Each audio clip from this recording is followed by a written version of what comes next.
स्वागत है दोस्तों। आज हम एक न्यू चैप्टर के बारे में पढ़ रहे हैं, केमिकल बॉन्डिंग, रासायनिक संरचना। ये वाला केमिकल रासायनिक बंध, इसके बारे में अपन अध्ययन करेंगे कि रासायनिक बंध कैसे बढ़ता है, किन किन यौगिकों में बनता है और क्या इनकी प्रॉपर्टीज होती है, रासायनिक बंध क्यों बनाते हैं। जब अपन टॉपिक स्टार्ट करें रासायनिक बंध, तो सबसे पहले अपन देखते हैं कि रासायनिक बंध क्यों बनते हैं। जो चैप्टर है रासायनिक बंध, चैप्टर का नाम क्या है, रासायनिक बंध।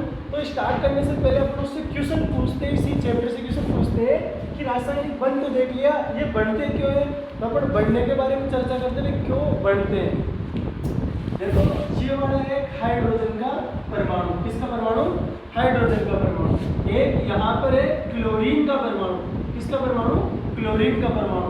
ये इसका नाभिक, क्या है, नाभिक, लिख देता हूँ नाभिक, ये इसका नाभिक है। और जो इसकी बाहरी कक्षाओं में कौन चक्कर लगाते हैं, इलेक्ट्रॉन, कौन चक्कर लगाते हैं, इलेक्ट्रॉन, इलेक्ट्रॉन। ये किसका नाभिक है, हाइड्रोजन का, देखो हाइड्रोजन, और ये किसका है, क्लोरीन का, है ना। ये हाइड्रोजन का नाभिक, और ये जो है जो बाहरी कक्षा में कौन लगा रहे, इलेक्ट्रॉन चक्कर लगा रहे, कौन, इलेक्ट्रॉन चक्कर लगा रहे। अब इसके अंदर देखें कि यहाँ पर पहला प्रश्न अपना ये है, प्रश्न चैप्टर से क्वेश्चन पूछते हैं कि रासायनिक बंध बनता क्यों है ना। तो उसी हिसाब से देखें कि यहाँ पर रासायनिक बंध क्यों बन रहा है। HCl है अपने पास, HCl में रासायनिक बंध क्यों बनता है, क्योंकि यहाँ पर इस हाइड्रोजन का नाभिक एवं क्लोरीन के इलेक्ट्रॉन, क्लोरीन के इलेक्ट्रॉन, हाइड्रोजन का नाभिक एवं क्लोरीन के इलेक्ट्रॉनों के मध्य क्या लगा है, के मध्य आकर्षण। हाइड्रोजन का नाभिक, नाभिक पर कौन सा आवेश, प्लस आवेश। क्लोरीन के इलेक्ट्रॉन, इलेक्ट्रॉन पर कौन सा आवेश, माइनस आवेश। प्लस माइनस एक दूसरे को क्या करते हैं, आकर्षण करते हैं। तो हाइड्रोजन का नाभिक एवं क्लोरीन के इलेक्ट्रॉन के मध्य आकर्षण लगता है, आकर्षण लगता है। दूसरी बात देखें तो हाइड्रोजन के इलेक्ट्रॉन, हाइड्रोजन के इलेक्ट्रॉन एवं क्लोरीन के क्या, नाभिक, नाभिक के मध्य आकर्षण बल लगता है। देखो जब भी दो एटम एक दूसरे के पास आते हैं, जब भी दो एटम एक दूसरे के पास आते हैं, तो इस एटम के पास तो एक तो इलेक्ट्रॉन होगा, एक प्रोटॉन होगा।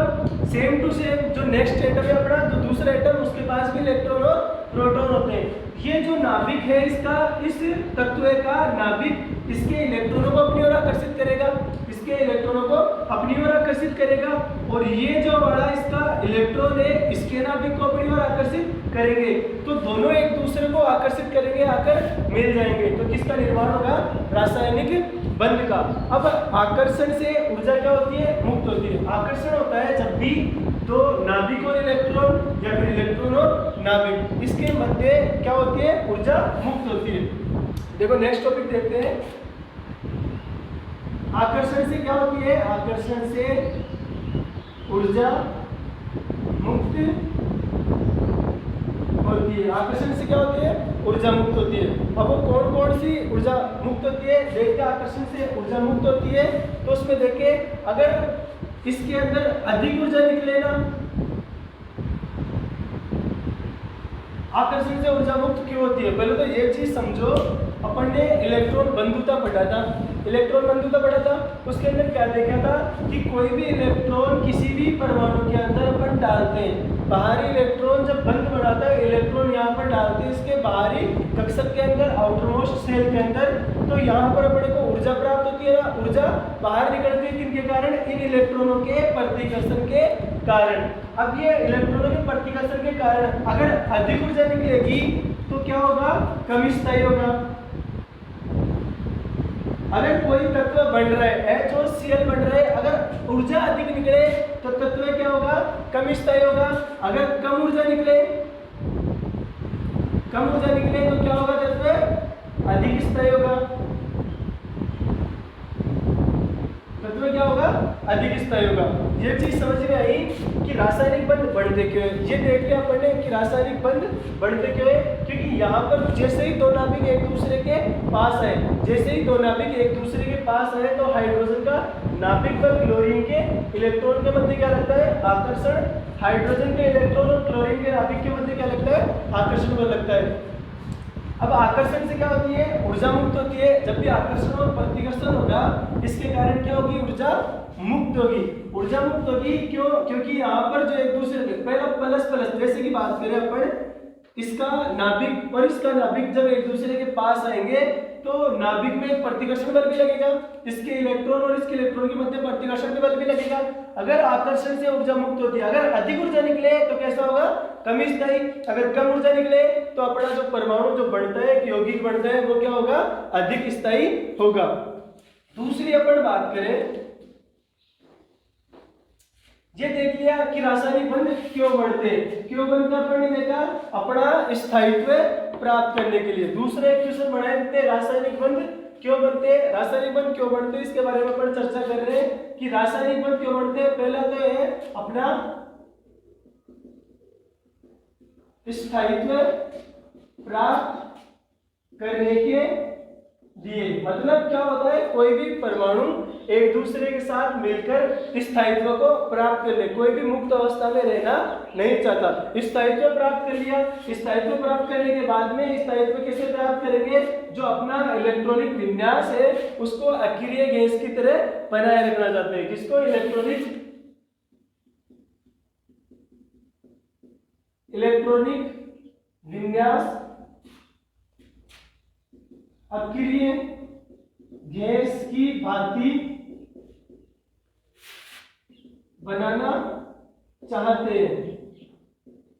अक्रिय गैसों का इलेक्ट्रॉनिक विन्यास क्या होता है, NH2NP6। मतलब इसके बाहरी कोश के अंदर पूरे कंप्लीट इलेक्ट्रॉन भरे हुए हैं, तो ये कैसा है, स्थायी होता है। तो अपना स्थायित्व प्राप्त करने के लिए जो इनका इलेक्ट्रॉनिक विन्यास है, जिनके अंदर इलेक्ट्रॉन है, वो कितने करने चाहिए, 8। कितने, देखो 6 तो 8 इलेक्ट्रॉन। अगर बाहरी कक्षा में 8 इलेक्ट्रॉन हो गए तो इनका क्या हो जाएगा, स्थायी हो जाएंगे। क्या हो जाएंगे, स्थायी हो जाएंगे। पहला पॉइंट क्या है, किसके लिए स्थायित्व, किसके लिए बंध बनाते हैं, जो होते हैं, जो रासायनिक कंपाउंड होते हैं, जो यौगिक है H और Cl, कोई सा भी यौगिक हो, वो किस लिए अपना स्थायित्व रासायनिक बंध बनाते हैं, अक्रिय गैस की भांति अपना जो इलेक्ट्रॉनिक विन्यास पूर्ण करना चाहते हैं। अक्रिय गैस की भांति मतलब अक्रिय गैस के अंदर 8 इलेक्ट्रॉन होते हैं, अपने बाहरी कक्षक के अंदर अष्टक पूर्ण करना चाहते हैं। क्या, अष्टक पूर्ण करना चाहते हैं। अगर इनका अष्टक पूरा हो गया तो ये कैसे हो जाएंगे, स्थायी हो जाएंगे। दूसरा पॉइंट जो कि इंपॉर्टेंट पॉइंट है, अपनी स्थितिज ऊर्जा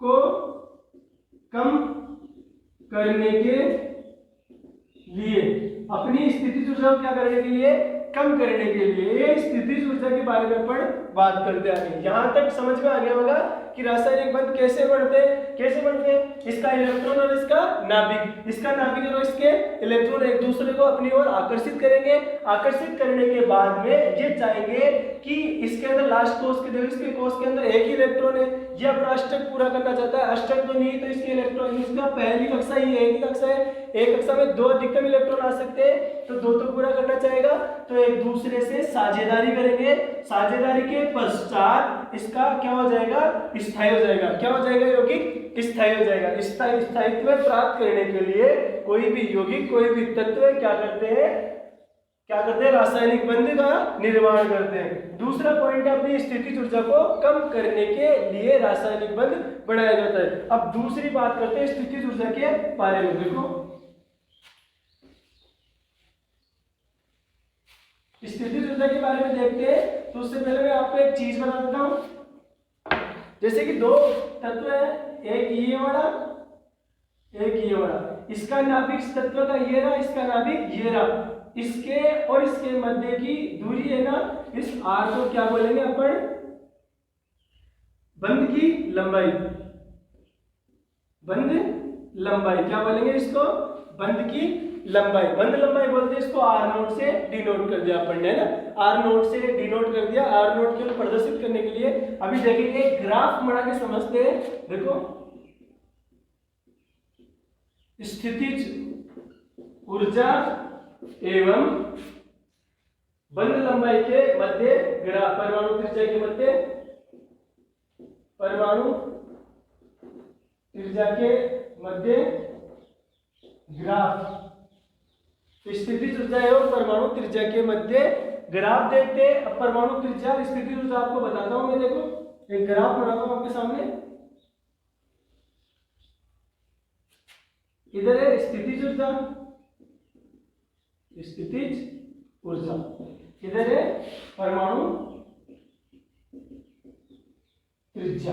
दो अक्ष होते हैं, एक अक्ष पे स्थितिज ऊर्जा, एक अक्ष पे परमाणु त्रिज्या। अब अपन देखते हैं, पहले तो मैं आपको एक चीज बताता हूँ, परमाणु त्रिज्या तो आप समझ ही गए होंगे, ये जो दो नाभिक है इनके बीच की दूरी, बंद लंबाई, जो दोनों एक बंद बना के, रासायनिक बंद बनाकर एक दूसरे के पास है, इनकी बीच की दूरी को बोलते हैं बंद लंबाई। अगर इसका आधा कर दे, r0/2 कर दे, तो क्या हो जाएगी परमाणु की त्रिज्या, इसका आधा मान ही त्रिज्या हो जाएगा ना, इसका आधा मान क्या हो जाएगा, त्रिज्या। तो ये वाला स्थितिज ऊर्जा को दर्शाता है। स्थितिज ऊर्जा का मतलब ये होता है कि कोई सी भी बिल्कुल ऐसे कोई वस्तु पड़ी है, यहाँ पर कोई भी वस्तु ऐसे पड़ी है ना, ऐसे यहीं पे एक जगह रखी हुई है, तो इसके खुद के अंदर एक स्थितिज ऊर्जा संग्रहित है, मतलब इसकी स्थिति को बनाए रखने के लिए इसके अंदर एक स्थितिज ऊर्जा संग्रहित है।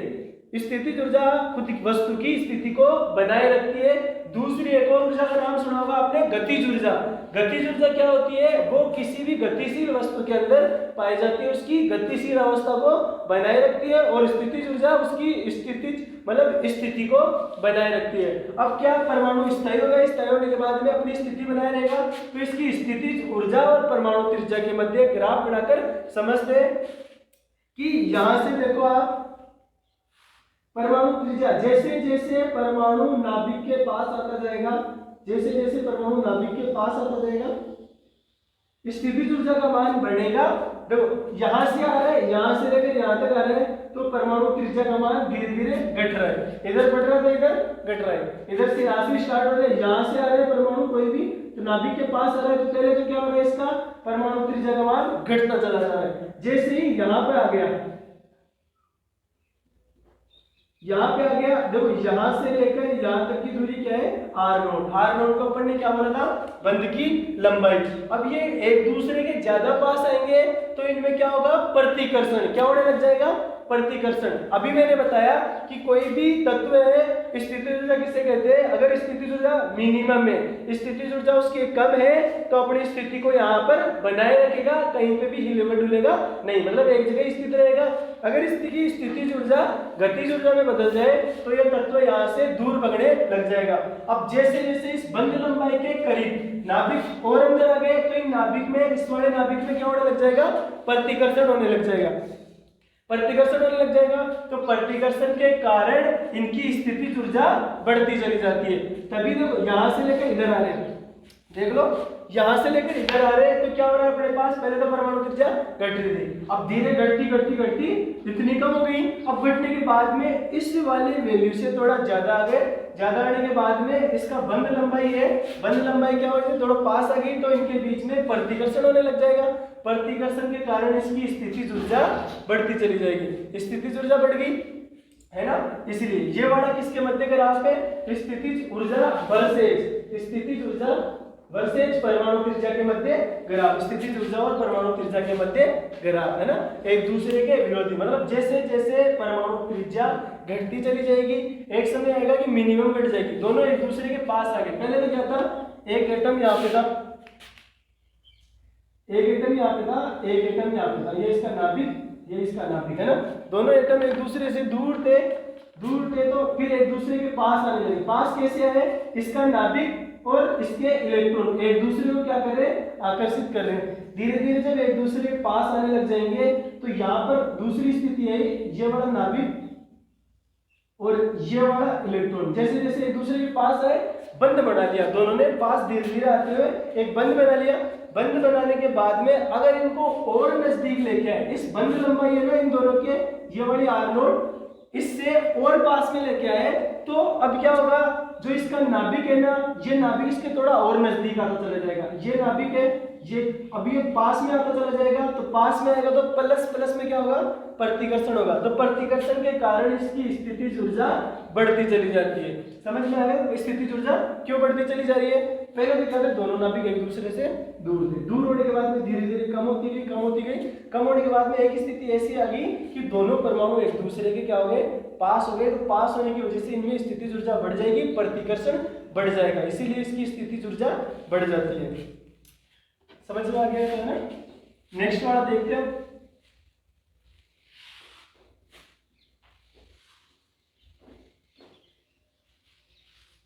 अब ऊपर पढ़ते हैं born Haber cycle.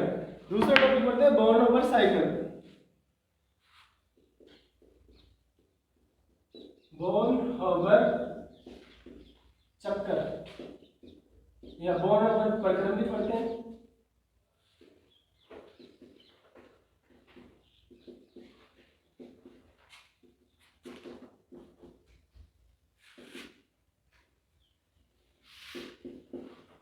Born Haber cycle के अंदर क्या होता है, मतलब अपने पास दो चीज होती है। कोई भी बॉर्न हॉबर साइकिल समझने से पहले कोई भी अपने पास आयन है, कोई सा भी आयन होगा, एक तो माइनस आयन होगा, एक तो प्लस आयन होगा और एक कौन सा आयन होगा, माइनस आयन। जैसे कि NaCl लेते हैं, NaCl Na पर प्लस और क्लोरीन पे के साथ आ जाता है माइनस। ये दोनों एक दूसरे से मिलेंगे कौन सी अवस्था में, गैसीय अवस्था में दोनों है ना। एक दूसरे से मिलने के पश्चात किसका निर्माण करेंगे, NaCl का। ये वाला धन आयन, ये वाला ऋण आयन, फिर किसका निर्माण कर लिए, NaCl का। अब अपने पास ऐसे कोई भी यौगिक, जैसे कि पहला Na ये सॉलिड अवस्था में और क्लोरीन मान के चलो गैसीय अवस्था के अंदर है ना। अब इन दोनों से कैसे NaCl का निर्माण करवाया जाए, इसके बारे में बात करते हैं।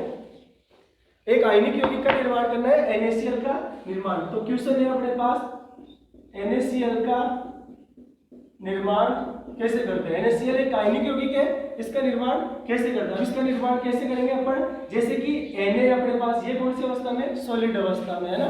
Na को सबसे पहले अपन क्या देंगे, सबसे पहले क्या है कि आयनों के अंदर चेंज हो जाए, तो इसको आयनन ऊर्जा देनी पड़ेगी, आयनन ऊर्जा देनी पड़ेगी। आयनन ऊर्जा क्या होती है कि इसके जो बाहरी कक्षक है उसमें से इलेक्ट्रॉनों को बाहर निकालना पड़ेगा। तो आयनिक ऊर्जा जैसे ही देंगे तो किसके अंदर परिवर्तित हो जाएगा, ये Na+ के अंदर, Na+ में परिवर्तित हो जाएगा। समझ में आ गया ना। कोई सा भी यौगिक उसको क्या देंगे अपन, आयनन ऊर्जा। आयनन ऊर्जा क्या काम करती है, आयनन ऊर्जा कोई सा भी यौगिक है उसको आयनों में तोड़ने का काम करती है। आयनों का तोड़ने का मतलब यहां से इलेक्ट्रॉन है इसका सोडियम के, ये वाले पहली कक्षा में 2 इलेक्ट्रॉन, दूसरी कक्षा में 8 इलेक्ट्रॉन, 8 इलेक्ट्रॉन, तीसरी कक्षा में 1 इलेक्ट्रॉन, तो टोटल 11 इलेक्ट्रॉन हो गए ना, 2 8 1 है ना, टोटल 11 इलेक्ट्रॉन हो गए। अब ये जो बाहरी कक्षा है ना, outermost shell, outermost shell से एक इलेक्ट्रॉन को बाहर निकालने के लिए, अब ऐसे तो निकाल नहीं सकते क्योंकि नाभिक इस वाले इलेक्ट्रॉन को कुछ ना कुछ आकर्षण बल द्वारा तो पकड़ के रखता है, तो इसको अपन क्या देनी पड़ेगी, ऊर्जा। ऊर्जा देंगे तो ऊर्जा कौन सी है, आयनन ऊर्जा। ये आयनन ऊर्जा जैसे ही देंगे इसको तो किस में कन्वर्ट हो जाएगा, Na+ के अंदर। अगर इलेक्ट्रॉन का त्याग कर रहे हैं तो प्लस के अंदर कन्वर्ट हो गया ना, प्लस में बदल गया। ये वाला हो गया, Na+ का निर्माण कर लिया। अब दूसरा है क्लोरीन। क्लोरीन से भी क्या देंगे इसको, आयनन ऊर्जा देंगे, क्या देंगे, आयनन ऊर्जा आयनों के अंदर तोड़ने में काम आती है, इससे आयनन ऊर्जा से इलेक्ट्रॉन को बाहर निकालने का काम करती है। अब क्लोरीन को देंगे अपन इलेक्ट्रॉन बंधुता, इलेक्ट्रॉन एफिनिटी बोलते हैं इसको, इलेक्ट्रॉन एफिनिटी, इलेक्ट्रॉन बंधुता ऊर्जा देंगे। मतलब ये वाला इलेक्ट्रॉन जो बाहर निकला ना, +1 इलेक्ट्रॉन, इस इलेक्ट्रॉन को इस वाले क्लोरीन के परमाणु के अंदर अपने को जोड़ना पड़ेगा। इस वाले परमाणु में जोड़ेंगे, अगर इलेक्ट्रॉन का ग्रहण कर रहा है तो इस पर कौन सा चार्ज आएगा, माइनस आवेश, तो Cl-। अब दोनों को एक जगह कर दो, एक तो था Na+ प्लस Cl- किसका निर्माण कर लिया, NaCl सॉलिड का। NaCl सॉलिड, NaCl का निर्माण हो गया ना, NaCl का निर्माण हो गया। मैं आपको पहले बंध बताता हूं, बंध कितने प्रकार के होते हैं, बंध के बारे में थोड़ा सा।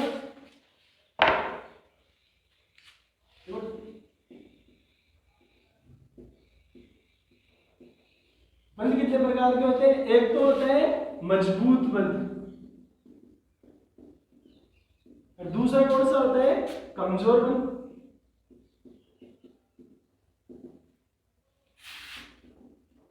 Strong bond and weak bond. अब स्ट्रॉन्ग बॉन्ड कौन कौन से होते हैं? ICMC। आई मतलब आयोनिक बॉन्ड,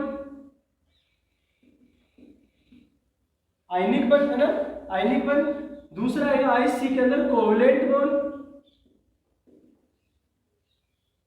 मेटेलिक बॉन्ड, और ये बड़ा कोऑर्डिनेशन बॉन्ड, कोऑर्डिनेट बॉन्ड। इसको बोलते हैं आयनिक बंध, इसको बोलते हैं सहसंयोजक बंध, इसको बोलते हैं धात्विक बंध, इसको बोलते हैं उप सह संयोजक बंध। चार प्रकार के बंध है जो कैसे मजबूत बंध। एक तो हो गया कौन सा? आयनिक बंध, दूसरा हो गया कोवलेंट बॉन्ड, तीसरा मेटेलिक बॉन्ड और चौथा कोऑर्डिनेशन बॉन्ड। अपन इसके बारे में चर्चा करेंगे। आयनिक बॉन्ड ये वाले कौन से? प्रबल वाले, फिर स्ट्रॉन्ग वाले। दूसरे कमजोर के बारे में बात कर लेते हैं। कमजोर वाले बंध कौन से होते हैं? वीक बॉन्ड कौन से होते हैं? एक तो होता है वान डेर वाल बंध, और दूसरा कौन सा है? हाइड्रोजन बंध। ये वाले कैसे हो गए? कमजोर बंध है ना। एक तो वान डेर वाल बंध, दूसरा हाइड्रोजन बंध। अब इनके बारे में सबसे पहले अपन चर्चा करते हैं आयनिक बंध के बारे में ना। अब आयनिक बंध अपने को देख लिया कि आयनिक बंध कैसे बनते हैं। दो आयन होंगे, उनके मध्य बंध बनेंगे, एक तो प्लस होगा और एक माइनस होगा। आयनिक बंध कब बनते हैं? दो चीज होनी चाहिए इसके ऊपर। एक तो होना चाहिए आयनिक बंध निर्माण के लिए क्या क्या प्रक्रिया होनी चाहिए? धन आयन का निर्माण होना चाहिए, धन आयन का निर्माण। धन आयन का निर्माण कैसे होगा? धन आयन का निर्माण कैसे होगा? अपन किसी भी तत्व को आयनन ऊर्जा देंगे। कौन सी ऊर्जा? आयनन एनर्जी, आयोनाइजेशन एनर्जी देंगे। एक तो हो गया धन आयन का निर्माण। दूसरा किसका निर्माण कराना पड़ेगा अपने को? ऋण आयन का निर्माण, ऋण आयन का निर्माण। ऋण आयन का निर्माण कैसे होगा? इसको जो ऋण आयन है, जो भी तत्व है, उसको इलेक्ट्रॉन एफिनिटी, इलेक्ट्रॉन बंधुता। इलेक्ट्रॉन बंधुता से मतलब ये है कि कोई भी प्रोटॉन ये बड़ा है, कोई भी परमाणु, उस परमाणु के जो बाहरी कक्षा में है ना, इसके अंदर इलेक्ट्रॉनों को ऐड करना, इलेक्ट्रॉनों को जोड़ना। इसे बोलते हैं जो ऊर्जा दी जाती है इलेक्ट्रॉनों को जोड़ने के लिए।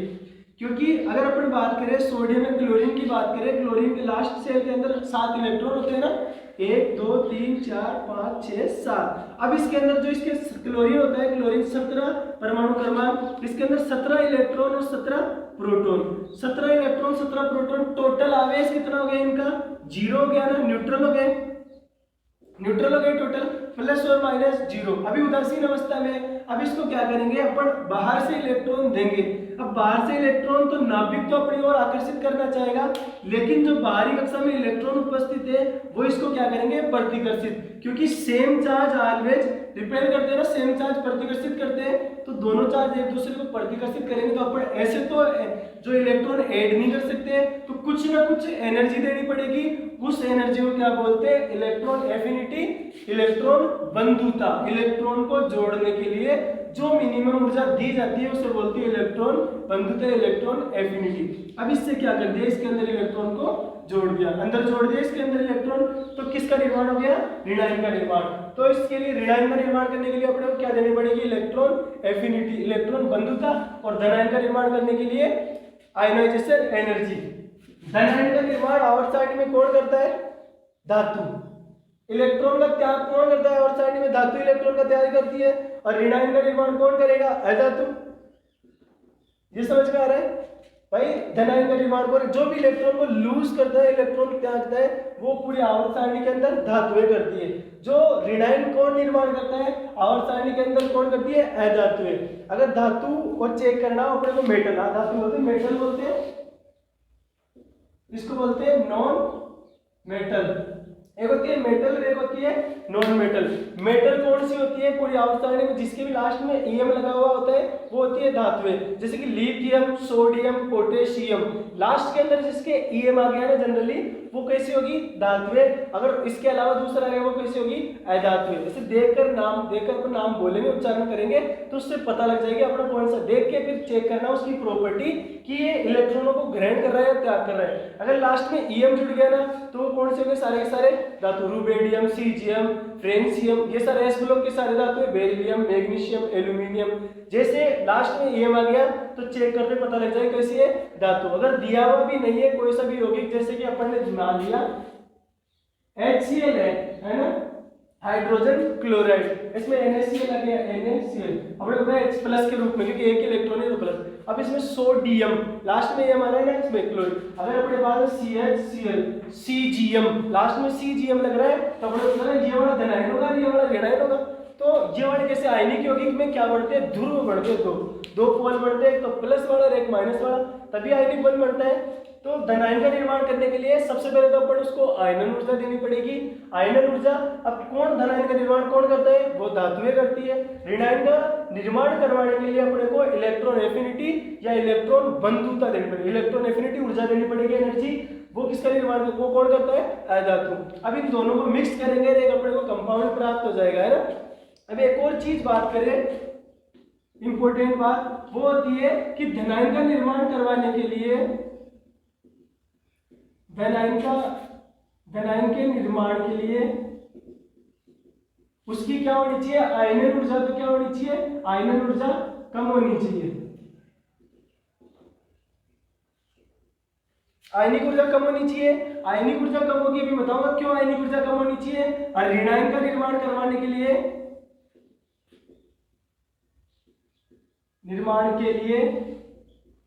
जो इलेक्ट्रॉन बंधुता है, इलेक्ट्रॉन एफिनिटी, वो क्या होनी चाहिए? अधिक होनी चाहिए। देखो अगर अपन उसको एनर्जी ज्यादा दे देंगे, अगर आयनन ऊर्जा क्या होता है, आयनन ऊर्जा के बारे में आवर्त सारणी में पढ़ा था अपन ने। आयनन ऊर्जा क्या होती है? मतलब कोई सा भी मेटल है गैसीय अवस्था में होना चाहिए, आइसोलेटेड गैसीय अवस्था में, विलखित गैसीय अवस्था में कोई भी धातु होनी चाहिए, कोई सा भी तत्व है, मेटल है ना। अब उसके अंदर अपन क्या देंगे? आयनन ऊर्जा। आयनन ऊर्जा जैसे ही देंगे तो किसमें पहला आता है? IE1 देंगे, मतलब फर्स्ट एनर्जी दी जाती है वो थोड़ी मिनिमम दी जाती है, जिससे कि बाहरी कक्षा का इलेक्ट्रॉन आसानी से बाहर निकल जाता है। तो इससे किसका निर्माण होगा? M- का निर्माण हो जाएगा।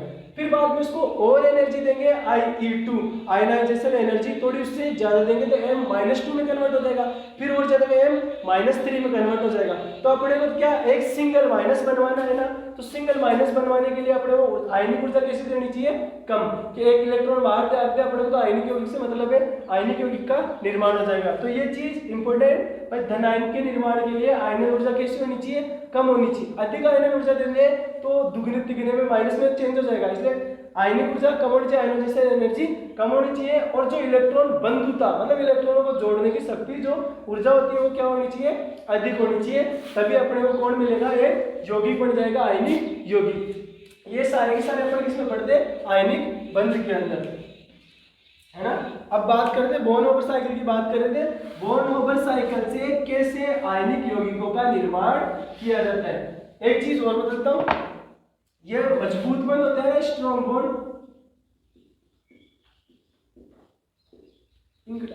स्ट्रॉन्ग बॉन्ड होते हैं।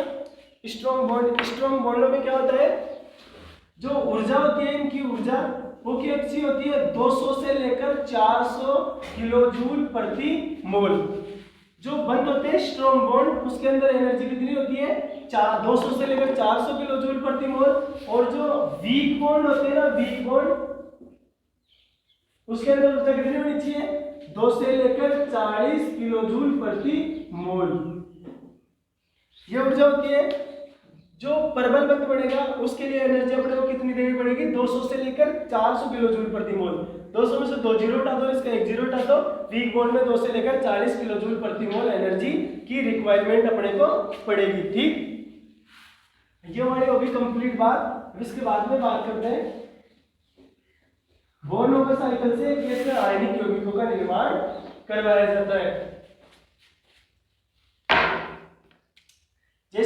अपने पास कोई सा, जैसे कि Na और Cl, Na एक सॉलिड अवस्था में प्लस हाफ Cl2, कौन सी अवस्था में, गैसीय अवस्था में किसका निर्माण करेंगे, NaCl सॉलिड का निर्माण, है ना, NaCl सॉलिड का निर्माण करेंगे। अब अपने को पता है कि ठोस यौगिक तो आयनन ऊर्जा नहीं दे सकते, तो ठोस यौगिक को सबसे पहले किसमें परिवर्तित किया जाएगा, इसमें इसको ऊर्ध्वपातन ऊर्जा देंगे।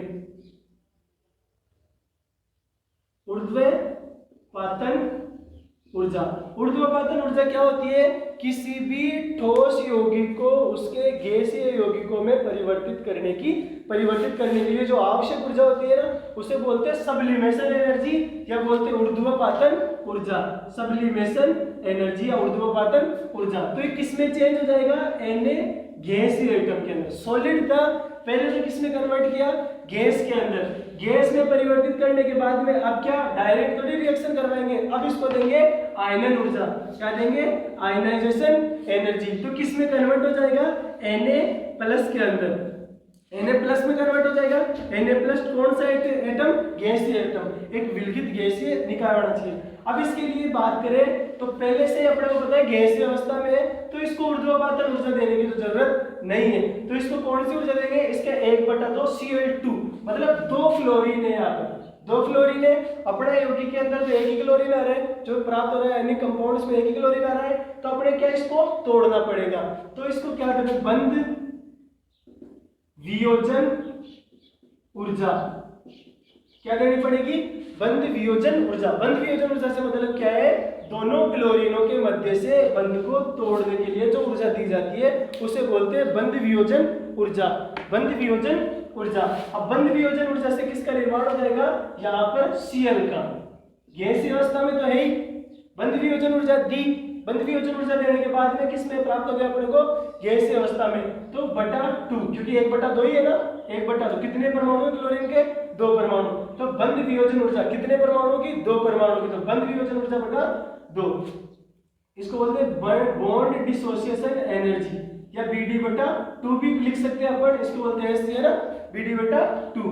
तो पहला किस मतलब गैसीय एटम में, इसको आयनन ऊर्जा देने की तो जरूरत नहीं पड़ेगी, इसको आयनन ऊर्जा देने की जरूरत नहीं पड़ेगी कि प्लस में तो पहले कन्वर्ट कर लिया, अब इसको किस में चेंज करना है, माइनस के अंदर, तो कौन सी ऊर्जा देनी पड़ेगी, इलेक्ट्रॉन एफिनिटी, इलेक्ट्रॉन बंधुता, अब इलेक्ट्रॉन जोड़ना पड़ेगा ना, एक इलेक्ट्रॉन इसने त्याग दिया इस धातु ने, तो इलेक्ट्रॉन जोड़ना पड़ेगा, तो किसका निर्माण हो जाएगा, Cl- का, Cl- का निर्माण हो गया, Cl- का निर्माण हो गया। अब ये दोनों है, दोनों एक दूसरे से क्रिया करते हैं, एक दूसरे की क्रिया करने के बाद में इनमें से जालक ऊर्जा निकलती है जिसे बोलते हैं लेटेक्स एनर्जी, जालक ऊर्जा, जालक ऊर्जा। ये कैसी होती है, माइनस होती है, मतलब ऐसे जैसे जैसे जो कि एक दूसरे से पास आते जाएंगे तो इनमें से जालक ऊर्जा क्या निकलती है, बाहर निकलती है, एक क्लोज पैकिंग का निर्माण कर लेती है, जिससे कि अपने को सॉलिड अवस्था में वो जो यौगिक है प्राप्त हो जाएगा। ये वाला समझ में आ गया। देखो अगर कोई सा भी सॉलिड अवस्था में दे रखा है तो सबसे पहले अपने को क्या करना है, पहले सॉलिड अवस्था में तो पहले क्या करना है, ऊर्ध्वपातन करना है, मतलब उसको गर्म करना है, ऊर्ध्वपातित करके उसको किस अवस्था में चेंज करना है, गैसीय अवस्था में चेंज करना है। गैसीय अवस्था में चेंज करने के बाद में इसको आयनन ऊर्जा देंगे तो ये किस में टूट जाएगा, आयनों के अंदर टूट जाएगा, Na+ का निर्माण कर रहा है, काम कंप्लीट इधर का। अब ये वाला गैसीय अवस्था में तो है लेकिन 1/2 Cl2 के दो अणु है इसके पास, तो सबसे पहले इसका बॉन्ड को तोड़ेंगे तो बंध वियोजन ऊर्जा देंगे, बॉन्ड डिसोसिएशन एनर्जी बटा 2 करेंगे तो किस में चेंज हो जाएगा, क्लोरीन गैसीय अवस्था में पहला था क्लोरीन गैसीय लिख दिया। अब क्या इसमें एक इलेक्ट्रॉन जो अपने पास निकल गया, यहाँ पे मुक्त हो गया ना इलेक्ट्रॉन, वो क्या करेंगे, ये वाला ग्रहण करेगा, तो ऐसे तो ग्रहण कर नहीं सकता, इसको कुछ ना कुछ एनर्जी देनी पड़ेगी, उसे बोलते हैं बंध ऊर्जा, इलेक्ट्रॉन एफिनिटी, इलेक्ट्रॉन बंधुता बोलते हैं, इलेक्ट्रॉन बंधुता ऊर्जा देंगे तो किसका निर्माण होगा, Cl- का। अब ये दोनों क्रिया करेंगे तो इनमें से एक एनर्जी निकलती है जालक ऊर्जा, लेटेक्स एनर्जी, जालक ऊर्जा निकलती है ना, Le, जालक ऊर्जा, जालक ऊर्जा निकलती है। ये जालक ऊर्जा निकलकर किसका निर्माण कर लेती है, एक सॉलिड का निर्माण कर लेती है। अब एक बात करें हीट ऑफ फॉर्मेशन की, देखो ये पूरी प्रक्रिया है, इसके अंदर अपन ने क्या क्या यूज लिया है उसके बारे में देखते हैं। Delta H F. इसका डेल्टा एच एफ, डेल्टा का मतलब होता है परिवर्तन, अंतिम माइनस प्रारंभिक। भाई कितनी कितनी ऊर्जा अपने को प्राप्त हुई, इसे बोलते हैं हीट ऑफ फॉर्मेशन, मतलब कितनी उष्मा अपने को देनी पड़ी है, कितनी उष्मा अपन ने निकाल ली, उसी को प्रदर्शित करते हैं डेल्टा एच एफ से। देखो इसके अंदर कौन कौन सी ऊर्जा देनी पड़ी। सबसे पहले कौन सी ऊर्जा देनी पड़ी, प्लस के अंदर देनी पड़ी ना अपने को ऊर्ध्वपातन ऊर्जा, ऊर्ध्वपातन ऊर्जा सबसे पहले देनी पड़ी ऊर्ध्वपातन ऊर्जा। उसके बाद में कौन सी एनर्जी देनी पड़ी, आयनन ऊर्जा, प्लस में देनी पड़ी ना आयनन ऊर्जा, क्योंकि अपन दे रहे हैं आयनन ऊर्जा। देने के बाद में ये वाला काम कंप्लीट। अब इधर से सबसे पहले किसका निर्माण करें, तो बंध वियोजन ऊर्जा, तो प्लस बॉन्ड डिसोसिएशन एनर्जी बटा 2, ये वाली अपन दे रहे हैं ना बंध तोड़ने के लिए जो ऊर्जा दे रहे हैं। फिर बाद में क्या, ये देगा, ये कैसी होती है हमेशा माइनस में, क्योंकि कुछ ना कुछ ऊर्जा देनी पड़ेगी, जो इलेक्ट्रॉन एफिनिटी होगी वो कैसे निकलेगी, माइनस निकलेगी, तो माइनस ये। फिर बाद में कौन सी निकली, लेटेक्स एनर्जी, ये क्या हो रही है अपने को प्राप्त हो रही है। तो हीट ऑफ फॉर्मेशन को पूछे किसी का भी तो वो कैसे है, पहले अपन ने दी ऊर्ध्वपातन ऊर्जा, ऊर्ध्वपातन के बाद में आयनों के अंदर चेंज किया, फिर बाद में इसका बंध तोड़ा, बंध तोड़ने के बाद में इसको इलेक्ट्रॉन एफिनिटी दी, जिससे कि इलेक्ट्रॉन बंद करवाया। अब वो ये माइनस क्यों आया, आवर्त सारणी में बता दिया, एक बार और बता देता हूँ। मतलब जब कभी भी अपन बाह्य परमाणु के आउटर मोस्ट में जब भी इलेक्ट्रॉन जोड़ते हैं ना, तो आंतरिक इलेक्ट्रॉनों के प्रतिकर्षण के कारण ऊर्जा रिलीज होती है। आंतरिक इलेक्ट्रॉनों का प्रतिकर्षण तो होगा, नाभिक और इलेक्ट्रॉन के मध्य तो आकर्षण हो रहा है, वो तो अट्रैक्ट करेगा, लेकिन जो बाहरी कक्षा में इलेक्ट्रॉन उपस्थित है ना, वो एक दूसरे को क्या करेंगे, प्रतिकर्षित करेंगे। उस प्रतिकर्षण के कारण ऊर्जा रिलीज होती है। उस रिलीज के कारण यहाँ पर कैसी आएगी, आयनन जो इलेक्ट्रॉन एफिनिटी कैसी आएगी, ऋणायन। अब जो लेटेक्स एनर्जी का निर्माण होता है, मतलब लेटेक्स एनर्जी का मतलब ऐसे एक प्लस एक माइनस, एक प्लस एक माइनस, अब दोनों एक दूसरे के पास में आएंगे तो कुछ ना कुछ ऊर्जा रिलीज होगी, वो कैसी होगी, माइनस। मतलब ये ऊर्जा अपने को प्राप्त होगी, जितनी ज्यादा Li माइनस होगी उतना ज्यादा अपने को सॉलिड अवस्था में कंपाउंड अपने को मिल जाएगा, इसीलिए ये माइनस। अब मैं आपको एक और देता हूं, कैसे बोन ओवर साइकिल से एक और का निर्माण करवा के देखते हैं ना। ये तो NaCl का निर्माण करवा लिया,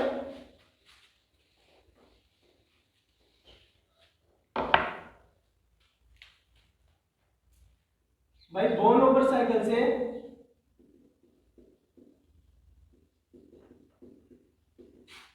MgO का निर्माण। अब इससे कैसे निर्माण करते हैं, आप लोगों को पता है मैग्नीशियम, मैग्नीशियम कैसा है, धातु है, और ऑक्सीजन कैसा होगा, ऋणायन, एक प्लस एक माइनस। अपने को बताया कि Mg, आंसर लिखते हैं, आंसर है ना MgO। Mg किस अवस्था में रहता है, +2 अवस्था में, और ऑक्सीजन की संयोजकता कितनी होती है, -2। तो अपने का ये जनरल नॉलेज इतना थोड़ा सा होना चाहिए। अब इससे कैसे अपन जो कंप्लीट बोन ओवर साइकिल कैसे बनाते हैं, लिख दिया मैग्नीशियम किस अवस्था में, सॉलिड अवस्था में, और कौन सा है, ऑक्सीजन, ऑक्सीजन के O2 परमाणु होंगे तो 1/2 O2 है ना। ये कौन सी अवस्था में, गैसीय अवस्था में किसका निर्माण करवा लिया, MgO का निर्माण करवा लिया, MgO का निर्माण करवा लिया। ये कौन सी अवस्था में आएगा, अपने को जो प्राप्त होगा यौगिक वो सॉलिड अवस्था में, नमक सॉलिड भी प्राप्त होता है ना, थोड़े तो आयनों में टूट जाते हैं, बाद में सॉलिड में प्राप्त होगा। अब अपने को इससे करना है, सबसे पहले कौन सी ऊर्जा देंगे, ऊर्ध्वपातन ऊर्जा, ऊर्ध्वपातन ऊर्जा। ऊर्ध्वपातन ऊर्जा तभी दी जाती है जब अपने पास जो यौगिक किस में दिया हुआ हो, सॉलिड स्टेट में। अगर ठोस अवस्था में दिया हो तभी ऊर्ध्वपातन ऊर्जा दी जाती है, इसे बोलते हैं सब्लिमेशन एनर्जी। सब्लिमेशन एनर्जी किस में चेंज हो जाएगा, Mg गैस के अंदर, मैग्नीशियम किस में चेंज हो गया, गैसीय अवस्था में। अब अपने को क्या करना है, इसके अंदर आयनन ऊर्जा देनी पड़ेगी, आयनन ऊर्जा देनी पड़ेगी। आयनन ऊर्जा में किस में चेंज हो जाएगा, Mg- के अंदर, है ना। अब यहीं पे रखना है और आगे चलना है इसको, और आगे चलेगा। अभी तो देखो अपन ने देखा था Mg किस अवस्था में रहता है, +2 स्टेट में, तो ये हो गई आयनन ऊर्जा फर्स्ट, फिर उसको कुछ आयनन ऊर्जा और देंगे इससे ज्यादा, तो किस में चेंज हो जाएगा, Mg-2 के अंदर, -2 में चेंज हो गया, ये हो गया -2। अब इसको देंगे, ये वाला काम खत्म, इधर वाला, अब इसको देंगे बॉन्ड डिसोसिएशन एनर्जी बटा 2। बंध को तोड़ेंगे, ऑक्सीजन ऑक्सीजन के मध्य जो उपस्थित बंध है इसको तोड़ेंगे, I2 I- सही है ना। फिर बाद में ये वाला, फिर बाद में बॉन्ड डिसोसिएशन एनर्जी, ये गैसीय अवस्था में ये किसमें टूट जाएगा, O2 कैसी अवस्था में, गैसीय अवस्था में ना, गैसीय अवस्था में। फिर बाद में इसको कौन सी ऊर्जा देनी पड़ेगी अपने को, इलेक्ट्रॉन एफिनिटी कैसी होगी, माइनस, बाहर निकलेगी, क्यों, रिपल्सन के कारण ऊर्जा निकलेगी। तो किस में चेंज हो जाएगा, O2 में नहीं, अब किस में हो जाएगा, O में, क्योंकि बॉन्ड को तोड़ दिया तो ऑक्सीजन गैसीय अवस्था में निर्माण हो गया।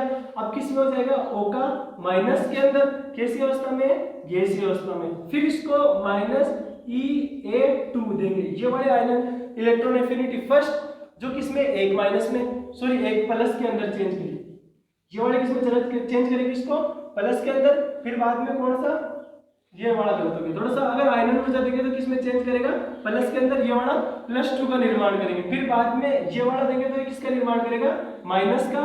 फिर बाद में O2 माइनस, ये कौन सा, गैसीय अवस्था के अंदर, पहले वाले दिया O माइनस में चेंज हुआ, फिर दिया O2 माइनस में चेंज हुआ। अब अपने को प्राप्त हो गया ये वाला। अब इन दोनों के बीच में रिएक्शन करवाओ तो कौन सी ऊर्जा रिलीज होगी, लेटेक्स एनर्जी, कौन सी ऊर्जा, जालक ऊर्जा, जालक ऊर्जा बाहर निकलेगी, जिससे कि अपने को MgO प्लस प्राप्त हो जाएगा। अब इसकी पूछता है हीट ऑफ फॉर्मेशन, तो डेल्टा He कैसे कैसे बढ़ती है, मतलब एक बॉन्ड ओवर साइकिल बना के दे देगा। अगर क्वेश्चन पूछता है तो बॉन्ड ओवर साइकिल बना देगा, वहां क्वेश्चन लिख देगा MgO2 या MgO का निर्माण या NaCl का निर्माण, इससे हीट ऑफ फॉर्मेशन की गणना कीजिए। इनका मान दे देगा, आयनन ऊर्जा इतनी दी, फिर इसकी जो आयनन ऊर्जा इसकी इतनी दी, ऊर्ध्वपातन ऊर्जा इतनी दी, इनका सबका मान दे देगा, अपने को कैलकुलेट करना है। तो हमेशा ध्यान रखना, हीट ऑफ फॉर्मेशन क्या करते हैं, सबसे पहले कौन सी दी अपन ने, सब्लिमेशन एनर्जी, सबसे पहले कौन सी थी, सब्लिमेशन एनर्जी, जो अपने द्वारा दी गई है तो कैसी अवस्था में रहेगी, प्लस के अंदर। फिर बाद में दी अपन ने आयनन ऊर्जा first, plus IE1 plus IE2, एक तो दी IE1, फिर दी ऊर्जा उसको IE2, ये अपन बाहर से दे रहे ऊर्जा। फिर बाद में क्या दी इसको, प्लस में बॉन्ड डिसोसिएशन एनर्जी बटा 2, ये भी अपन दे रहे हैं क्योंकि बंध को तोड़ना है। फिर बाद में कैसी ऊर्जा क्या होगी, रिलीज होगी, IA1, फिर माइनस EA2, फिर बाद में कौन सी रिलीज होगी, लेटेक्स एनर्जी। ये हो गया इसका हीट ऑफ फॉर्मेशन, इसको बोलते हैं heat of formation. Heat of formation मतलब उष्मा का निर्माण होगा, कितनी उष्मा का परिवर्तन हुआ, कितनी उष्मा इससे बाहर निकली, कितनी उष्मा का निर्माण हुआ, उसे बोलते हैं हीट ऑफ फॉर्मेशन। का मतलब होता है निर्माण होना, है ना। तो ये वाला हो गया। ऐसे किसी भी तत्व कोई सा भी दे दे, उससे अपने को बस एक ही चीज करनी है, सॉलिड अवस्था में गैसीय अवस्था में चेंज करना है, ऊर्ध्वपातन ऊर्जा देके, फिर गैसीय अवस्था से उसको आयनों के अंदर तोड़ना है, आयनों में तोड़ने के बाद में फिर इसको आयनों के अंदर तोड़ना है, तोड़ने के बाद में दोनों से लेटेक्स एनर्जी रिलीज करवा दो। जो जो ऊर्जा काम आई बस उनको लिखते चले जाओ, क्वेश्चन में देता चला जाएगा, इसके सामने इसकी ऊर्जा दे देगा, इसके सामने इसकी ऊर्जा दे देगा, बस अपने को तो हीट ऑफ फॉर्मेशन निकालना है। जो जो ऊर्जा काम आ रही है उसके सामने लिखते चले जाओ, उसकी पूरी एनर्जी आ जाएगी। ठीक है, धन्यवाद। अब इसके आगे का नेक्स्ट टॉपिक कल के नेक्स्ट वीडियो में करेंगे।